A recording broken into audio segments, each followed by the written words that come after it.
Red Dead Redemption 2 is a once-in-a-generation game. It's as close to perfect as you can get in a game. So perfect, even its imperfections are lovable. This 2018 release by Rockstar Games is one of, if not my favorite game of all time. I don't know what it is about Red Dead Redemption 2 that's so captivating, whether it's the amazing story, sprawling vistas, or the fully realized world.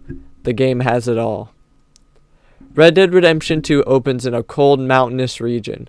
The Van der Linde gang are running away from Blackwater after a robbery gone wrong. They're stuck in the cold and need Arthur, the player character, to scout ahead. Arthur is an amazing player character and is the focal point of the entire game. Arthur is a gritty, real person. You feel like he cares so deeply about everyone in the gang, except Micah, of course. And you feel that every evil decision that he and the gang make really weighs on him. The main storyline of the game that you go through can be boiled down to a good man doing evil things, and how he copes with that.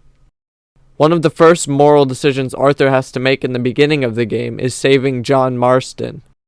John got himself into a little trouble after getting himself stuck in a snowstorm. Now for a little backstory, John left the gang for a whole year, just straight up and left. So Arthur, and to an extent most people in the gang, have some resentment towards John. Arthur decides to be the better man and go out and save John. This is one of the earliest shows of the theme of the game, evil people doing good things, and what it truly means to be good or evil. This game's most important takeaway is that the line between good and evil is dangerously thin, and Arthur is the perfect example of this. Chapter 1, and to a more stretched perspective, Chapter 2, are the tutorial for the game. Chapter 1 teaches you the basics, while Chapter 2 teaches you the nuances of the game, such as hunting and fishing. The beginning area of Chapter 1 also sets the tone.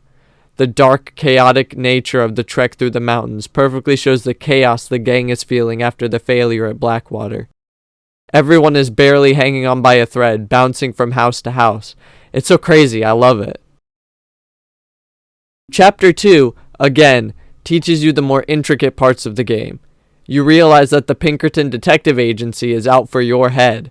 At one point they even confront you and say you could have your freedom if you turn Dutch in.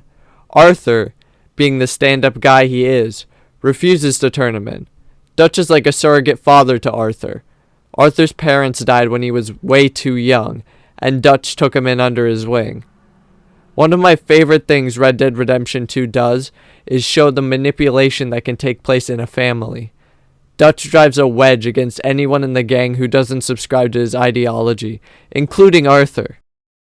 One of the saddest things in the game is watching Arthur and Dutch grow so far apart, from Dutch's plans always going wrong and someone always getting killed. That's the main difference between Arthur and Dutch. Arthur kills out of necessity, Dutch kills just for selfish reasons. Anyways, back to the story. Once they're out of the mountains, they pitch camp at Horseshoe Outlook, the place where most of the quests in Chapter 2 take place. One of the first quests that you have to do involves settling one of Herr Strauss's debts. See, Strauss is a loan shark, preying on the weak and poor. So, obviously, when you give money to people who aren't very likely to pay you back, you're gonna have to take it back by force. While at one of the debtor's places, Arthur gets an infected person's spit in his mouth. Now, this is a bad day in the business for Arthur, for he ends up catching tuberculosis, which is basically a death sentence back in ye olden times. This will become important later. Micah, the craziest of all the Van der Linde gang, gets himself locked up for murder. Arthur begrudgingly has to break him out, after some prodding from Dutch. Breaking Micah out proves to be a lot more difficult than they could have imagined, and they end up killing most of the town of Strawberry. This is the common trend with Micah. People always die when he's around.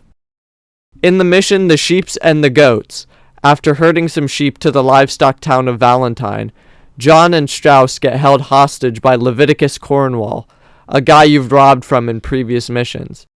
Arthur has to shoot his way out of Valentine, and because of that, the gang decides to move. With that, Arthur gets some new clothes, some new land, and a new adventure awaits. Can I mention this game is beautiful? The sprawling vistas of the Red Dead 2 map are breathtaking. This game is almost 4 years old and looks better than most games coming out today. It actually looks like real life at times, and that's good because you'll be experiencing the game a lot, because you have to take your horse everywhere. I genuinely think that if the game was any uglier, traversing through the game would be incredibly boring. But it looks so good you don't even mind that you have to spend so much time traveling. The people look and act so real. The cutscenes genuinely look like a movie at some times. The facial animations look so real, and everyone's outfits look so real for the time. It's amazing. Chapters 1 and 2 of Red Dead Redemption 2 are a perfect introduction to the themes of the game. It introduces the characters of the Vanderlyn gang in a perfect way. You get to learn about every person in the gang, what they stand for, their morals, and their goals. It's a masterclass in introduction and is an absolute joy to play through. Thank you all so much for watching.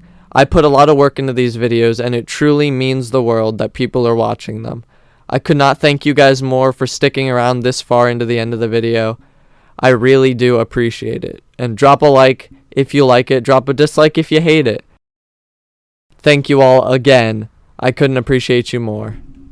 I'm signing off for now.